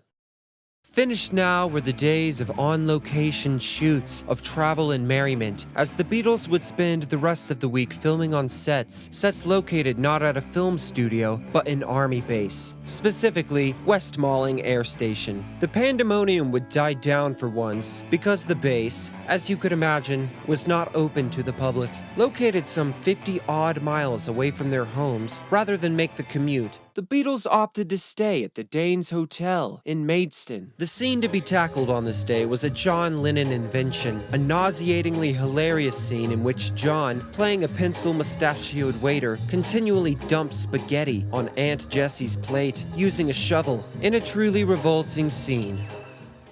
The I Am the Walrus sequence may be the film's strongest. Much of the credit, of course, goes to John's composition, but the imagery of the scene itself is iconic, with the military bases, stark gray concrete, contrasting brilliantly with the elaborate and surreal costuming of the Beatles and the Eggmen. Paul would recall, at West Malling Air Station, there were big, tall concrete structures that we could get people up on the top of, waving their arms. We gave people rubber egghead skull caps. The animal masks were rented from Eric Glendhill's Zoo Theater. The Beatles then walked on over to Hangar 3 for the next scene, taking place inside of the magician's laboratory, which I have to imagine that Magic Alex had some influence on. On Thursday, the first sequence for George's Blue Jay Way was filmed. Another sterling example of the Beatles and their team's eye for style and imagery, as George sits upon the pavement in a shroud of fog, before him in chalk, a keyboard, and the phrase, 2 wives and kid to support.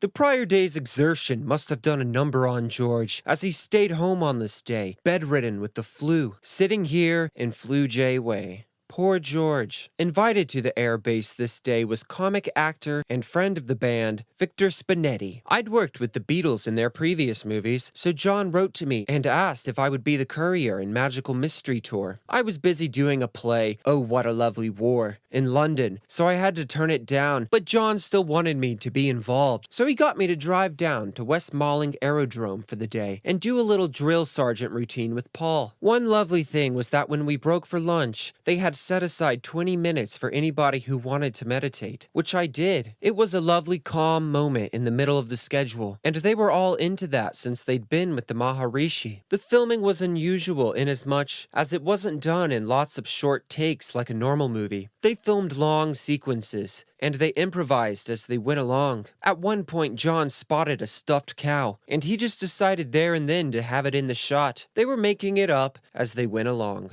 Next to be filmed was the scene in which Jolly Jimmy welcomes those inside the magic tent to watch Blue Jay Way. And lastly was a scene for the beginning of the film in which Ringo walks into a shop and purchases a ticket for the Magical Mystery Tour. The segment was shot in a real shop, a town news agency in West Malling, and had been arranged just earlier in the day. It came as a complete surprise to me when their producer bloke turned up and asked if I minded them using my shop to film in. They wanted to shoot during the afternoon, but that's my busiest period on a Friday. So, I said that they were welcome to come back after closing time.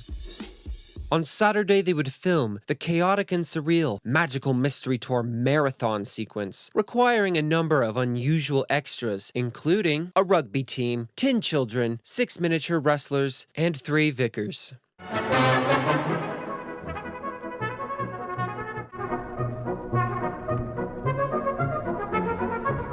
The final scene filmed at the West Malling Air Station was to be the largest production for the film so far. The scene in question is what Paul called the Busby Berkeley ending, and featured the Beatles descending down a ballroom staircase set to Paul's Your Mother Should Know. Needed for the scene was a full-size dancing team, and Peggy Spencer was to be the lucky troop leader. A spectacular dance in a rather different way, the tango, by the Frank and Peggy Spencer formation team. As on one evening, she received a call from who else but Paul McCartney. Here's Peggy. I thought it was someone pulling my leg. He said, Peggy, I've had a dream. I dreamt of a white staircase leading to heaven, with a white piano at the top, the Beatles in white tailcoats, followed by dancers in beautiful white dresses. Can you set it up for me? I said, yes.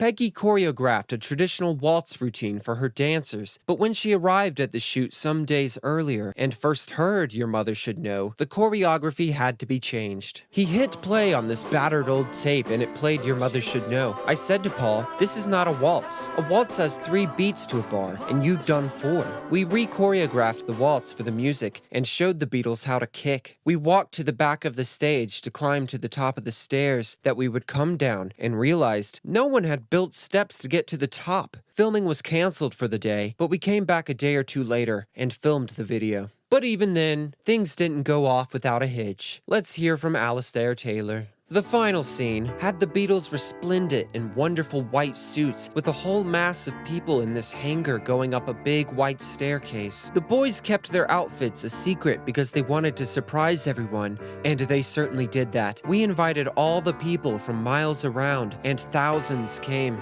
The idea was that the 4 boys appeared for one last time in the Magical Mystery Tour bus with a great crowd following them like the Pied Piper of Hamelin. There were grannies and women with babes in arms and gangs of teddy boys. All sorts had arrived. We were just setting up this big finale when suddenly there was a power cut and every light in the place went out. It was Sunday afternoon. We needed another generator and we got one just in time, just as the crowd were losing interest and starting to drift away. We were just ready when suddenly every light went out again. More people left, and by the end there were about 25 of us trying to make ourselves look like the sort of crowd you usually see at Wembley. If you look very carefully, you can see me, Cynthia, little Julian, Big Mal, Neil, and a few others desperately trying to make ourselves look like a crowd.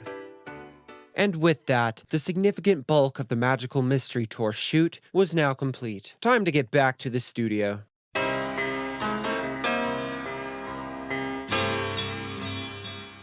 It was time to put some real takes down for Paul's The Fool on the Hill, and it was to be a social day in the studio, as 2 Japanese journalists, reporter Rumiko Hoshika and photographer Ko Hasebe from the magazine Music Life, came by to take photos and record some interviews. Rumiko would say, "In September 1967, I was in London again at a recording session, as John and Paul worked together to finish up lyrics to The Fool on the Hill. I was not the only Japanese woman in the studio that day. Also sitting in a corner of the studio was Ono Yoko." Wait, what was that? Yes, you heard correctly. Yoko Ono was in the studio today, some 8 months before her and John dove headfirst into each other. Interesting stuff. The Beatles recorded 4 takes of the basic rhythm track today, including harmonica from both John and George. Overdubbed later was the recorder we see Paul pictured with, as well as his lead vocal. See the world spinning round.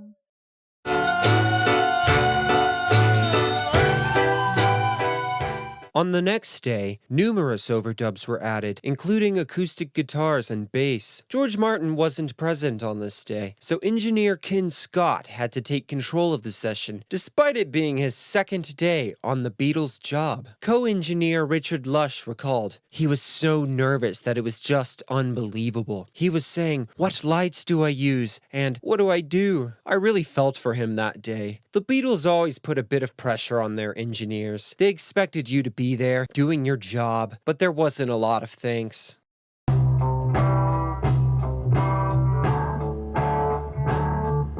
The workaholic Beatles kept at it the next day with significant overdubs for John's I Am the Walrus. A number of string and brass musicians were brought in who played together in the lower registers to produce the haunting arrangement we hear throughout the song.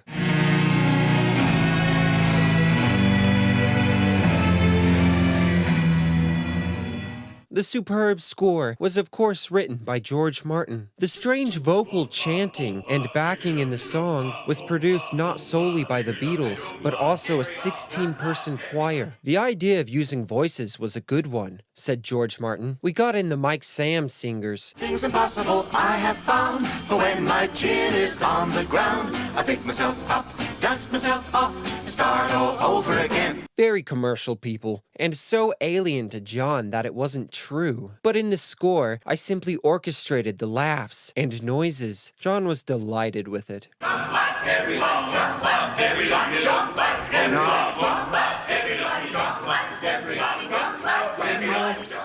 Also on this day, John elected to participate in a small conceptual art piece by Yoko, subscribing to her postal art event, 13 Days Do-It-Yourself Dance Festival. Each morning, participants received a short instructional message.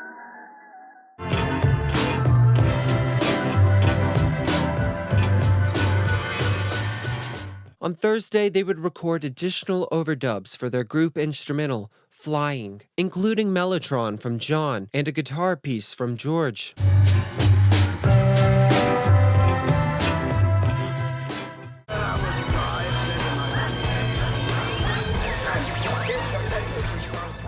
By the time a song reached the remixing stage, it was usually considered complete, perhaps just needing a few small mixing touches to finish it off. However, with I Am the Walrus, John continued to insert his own creative flourishes. On Remix 22, as the song neared an end, mixed in was a live feed from radio, jumping between stations before settling on BBC's third program, on which was playing a production of Shakespeare's The Tragedy of King Lear. Oh, untimely death. Death.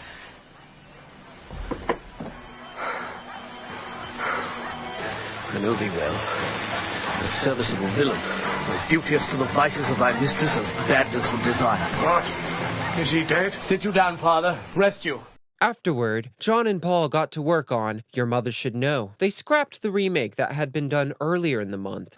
Let's all get up and dance to a song that was a... and jumped back to their initial rhythm tracks from late August, overdubbing organ and bass guitar and calling it a rap.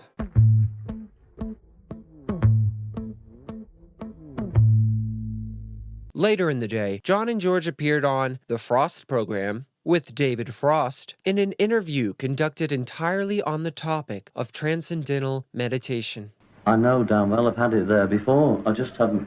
I've only used it on what I term good days, you know, when everything's gone well. And then I found more energy because it's been going well. Well, with meditation, I find that if it's not too good a day, I can still sort of get the same amount of... And can you link the two in any way? I mean, is it true of any day of meditation is equally good? I mean, yeah. Well, the worst days I have on meditation are better than the worst days I had before without it. Do you find that, George? It's all the energy is latent within everybody. It's there anyway. The meditation is just a natural process of being able to contact that. All this while, editing had begun on Magical Mystery Tour, and the Beatles began to realize that their incredibly loose, slapdash outline for the film had left quite a few holes in the final product. On October 1st, they returned to the West Malling Air Station, where they needed to shoot some additional pickup shots with the coach. There would be more stray shoots to come.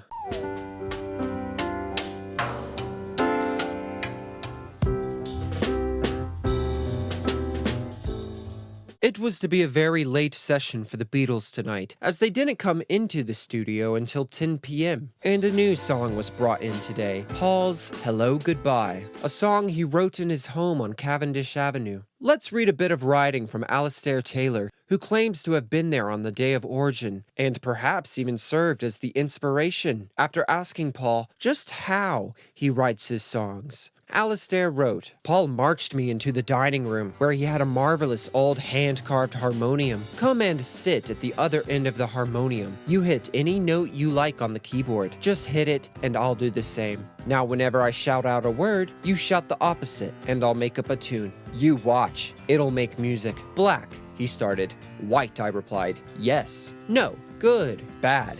Hello. Goodbye. I wonder whether Paul really made up that song as he went along, or whether it was running through his head already. I'm personally of the mind that Paul did have the song in his head already. Maybe he just wanted to flaunt a little bit. Of the song, Paul himself said, there are Geminium influences here, I think. It's such a deep theme in the universe. Duality. Man, woman, black, white, ebony, ivory. High, low, right, wrong, up, down, hello, goodbye. That it was a very easy song to write. And while Paul may put it so poetically, John would later describe it as 3 minutes of contradictions and meaningless juxtapositions, which, while I usually side against John's John's bitter interpretations, I do think his description of the song is a little bit more accurate than Paul's. They spent 14 takes getting the best rhythm track down. The somewhat strange reprisal ending was present from the very first take.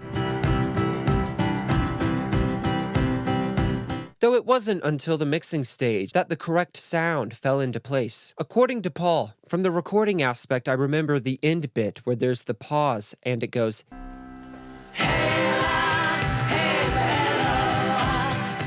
we had those words and we had this whole thing recorded, but it didn't sound quite right. And I remember asking Jeff Emmerich if we could really whack up the echo on the tom-toms. And we put this echo full up on the tom-toms and it just came alive. We Phil Spectored it. The next couple of weeks were to be slow by Beatles standards. On the 9th of October, John would celebrate his 27th birthday. This day also marked, coincidentally, the last day of Yoko's previously mentioned postal art event, 13 Days Do-It-Yourself Dance Festival. The final message, sent to John on his birthday, read, "Color yourself. Wait for the spring to come. Let us know when it comes." On October 17th came a memorial for deceased band manager and beloved friend Brian Epstein.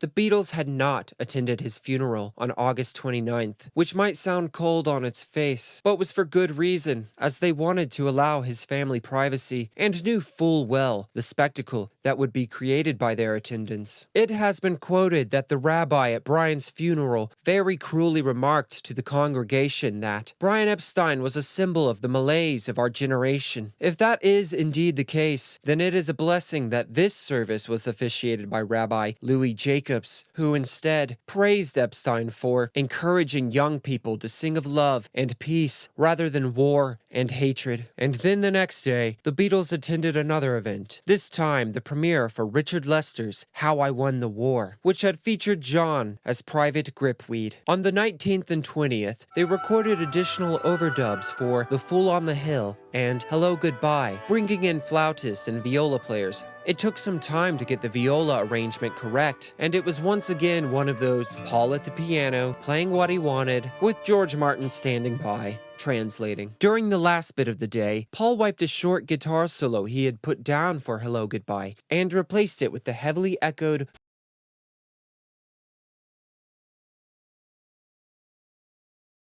on the Hill was now finished and slated for inclusion in the Magical Mystery Tour film, but there was not yet any suitable footage for the song. No worries. Dynamic duo, Paul McCartney and Mal Evans on the case. They brought along cameraman Aubrey Dewar and boarded a plane to the beautiful city of Nice in France, where Paul envisioned this dreamlike scene occurring. On arrival, heading through customs, Paul realized he had brought neither his passport nor any money. Now this is serious business. There are a number of strict guidelines in place here. This could be a matter of national security after all. But as you could imagine, the customs agents could simply not stand up against Paul's foolproof argument of, you know who I am, so why do you need to see a photograph of me in a passport? They let it slide. This time, the trio made their way to a hotel and hired a taxi driver who they instructed to wake them at 3:30 the next morning, as they intended to shoot at sunrise. Paul tells the whole story. We just asked the local taxi driver, where is a good place to see the sunrise from?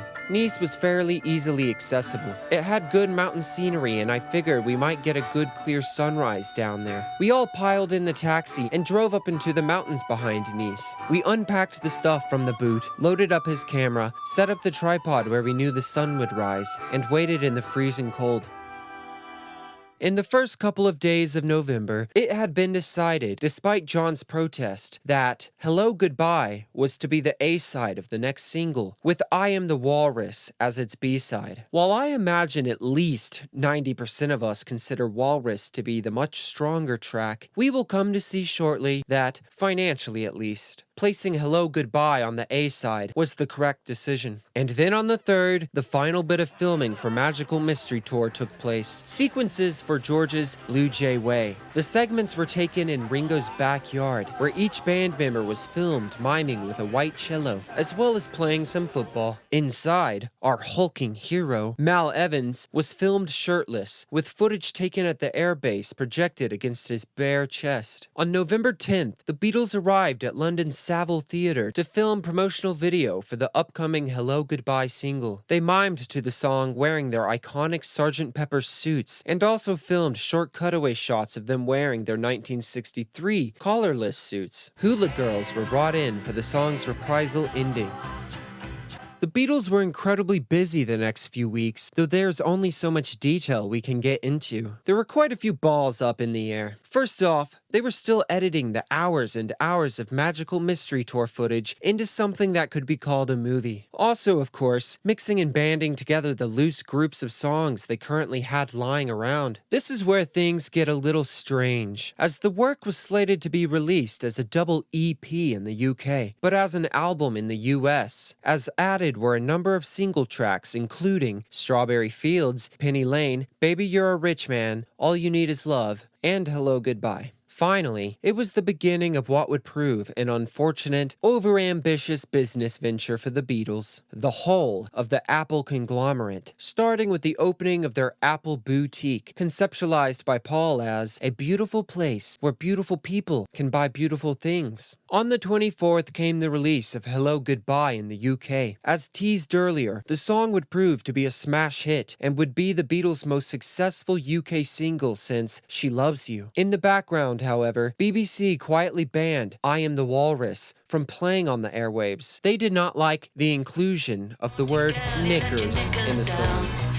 3 days later came the somewhat controversial US release of the Magical Mystery Tour album. Although this was only controversial on the Beatles' end, who did not consider it a real album, rather a bastardization of the Magical Mystery Tour soundtrack, with some already released music thrown on there. This did not matter one bit to the general public, however, as it generated the highest level of initial sales of any album to date, and netted the label more than 8 million in just 3 weeks. Despite coming off the back of the unbelievably heralded Sgt. Pepper's, the album was very well received. Nick Logan of NME wrote that the Beatles were at it again, stretching pop music to its limits. This is the Beatles out there in front, and the rest of us in their wake. Hit Parader would say, the beautiful Beatles do it again, widening the gap between them and 80 Silly other groups. Mike John of Saturday Review would even go as far as distinguishing Magical Mystery Tour as the Beatles' best work yet, superior to Sgt. Pepper in emotion and depth, and distinguished by its description of the Beatles' acquired Hindu philosophy. But you can't please everyone, and negative reviews of brilliant music are always a bit of fun. Let's hear a couple. Rex Reed of Hi-Fi Stereo Review wrote a scathing critique in which he derided the group's farcical, stagnant, helpless bellowing, and confused musical ideas. He said that exchanging drugs for meditation as their subject matter had left the Beatles totally divorced from reality, and he especially ridiculed I Am the Walrus on an LP he deemed a platter of phony, pretentious, overcooked tripe. And Robert Christgau of Esquire would write that he considered 3 of the new songs to be disappointing, among which The Fool on the Hill may be the worst song the Beatles have ever recorded.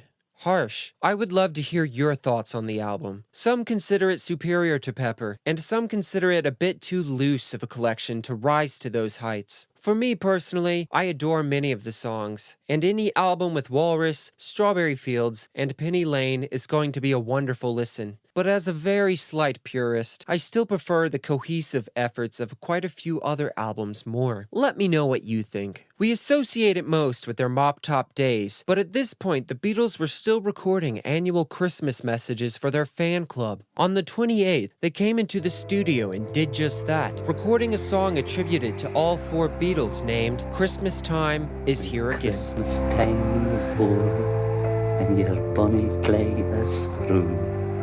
I'll be bristling to you, people. All the best from me to you. Christmas time is here again. Christmas time is here again.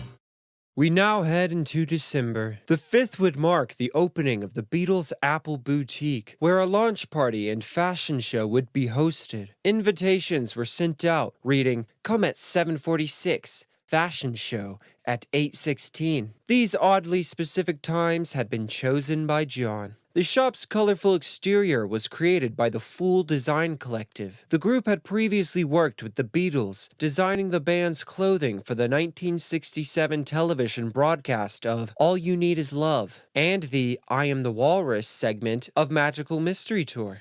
Appointed to manage the shop were Patty Harrison's younger sister, Ginny Boyd, and John Lennon's longtime friend, Pete Shotton, who describes how he became involved. Later that evening, I tried to pin John down as to what my role in Apple might consist of. "Well," he said, "we're planning to open a clothing shop for starters. Eventually we'll have a chain of Apple boutiques all over the world, but the first one's gotta be in London. Since you know all about shops, why don't you just run that?" "But I don't know anything at all about boutiques, John." "Well, just have a go at it, Pete. If you don't like it, then fuck it. We'll find you something else to do." That about sums up the amount of planning the Beatles put into the whole enterprise. 3 days later came the release of the somewhat awkward UK double EP version of Magical Mystery Tour. And the Beatles, specifically Paul, wanted to add a little bit extra to the whole package, seeing as it was not a complete album. So to be included within the double EP's packaging was a comprehensive booklet, offering readers a deeper dive into the Magical Mystery Tour. The contents ranged from song lyrics to color stills from the television special, captured by esteemed photographer John Kelly. In addition, it featured vibrant story illustrations drawn in the style of comic strip by Bob Gibson, known for his work as a cartoonist for the Beatles Monthly Book.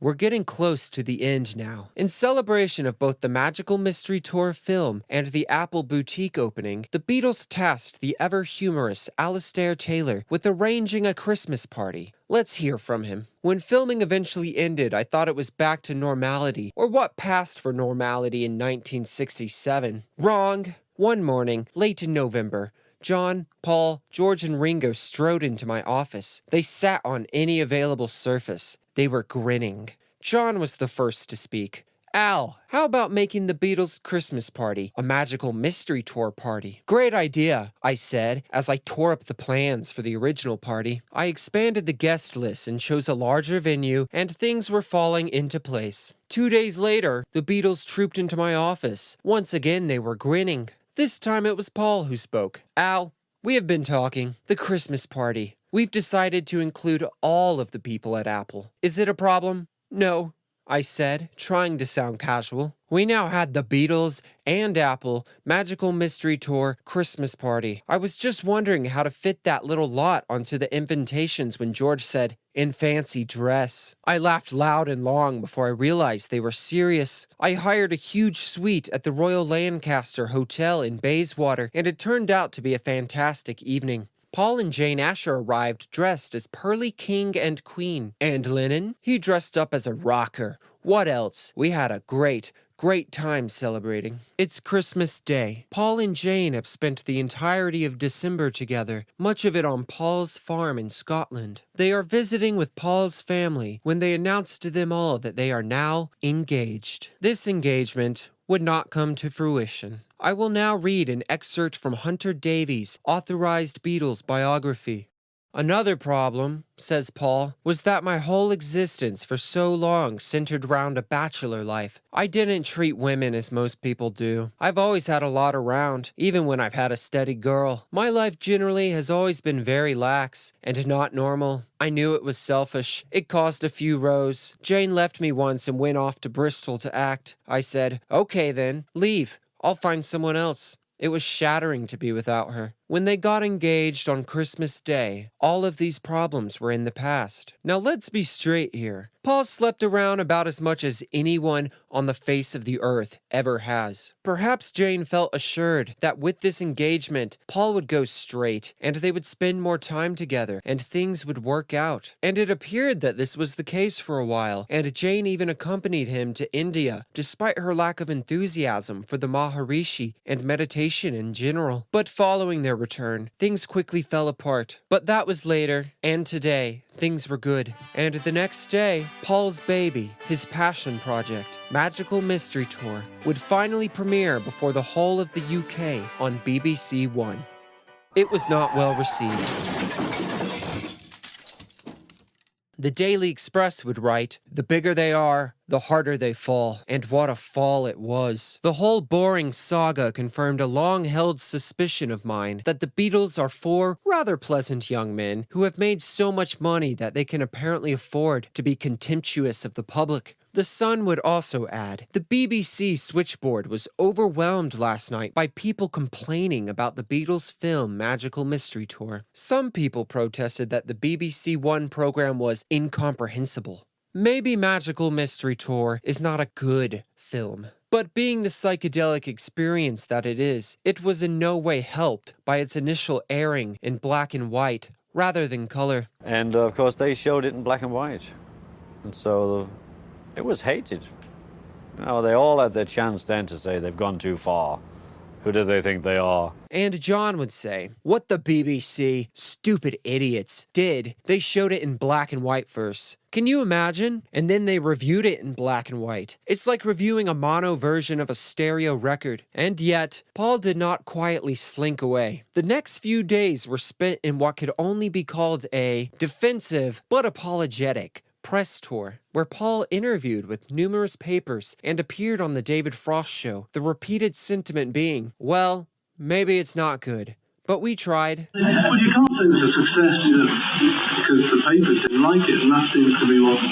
But I think it's all right. My dad brought the bad news into me this morning like the figure of doom. Perhaps the newspapers are right. Perhaps we're right. We'll have to wait and see. I know it wasn't the slickest job and may have looked a bit amateur, but I still think it better that we try ourselves and that we try to present the viewers with something different from all the phony tinsel of Christmas shows. And I think revisiting the film, at the very least as a novelty, does cast a better light upon it. It is messy and amateurish, but there is a certain fascination in its encapsulation of the psychedelic period, and its unfiltered glimpse into the Beatles' creative mindsets. Undoubtedly not nearly as strong in this non-musical form, but still distinctive and sincere. This is not a normal movie. It was not made to be a normal movie. It is what it is. The Beatles, sans John, who was on vacation in Morocco, would attend a New Year's party at Celia Black's. Ringo was sent out to retrieve a piece of coal, and on his return, no one could hear his buzzer, and he was trapped outside in the freezing cold for 2 hours. And that was it for the year. 1967 marked the absolute zenith of the Beatles' influence. It was a year of prolonged creativity like perhaps never seen before. The years to follow would leave a much different mark. Want to watch the making of the White Album, including the Beatles' entire experience in India? I've got you covered, as I've already made it. Although it was my first video, so the audio and voiceover aren't quite as strong. Sorry about that. And if you would like to see more videos like this, or watch all the videos I've already done, consider subscribing. If you want to help support me, I have a Patreon where you can watch videos early for only $1 a month. It goes a long way toward helping me out and allowing me to continue to make these videos. Once again, thank you so much.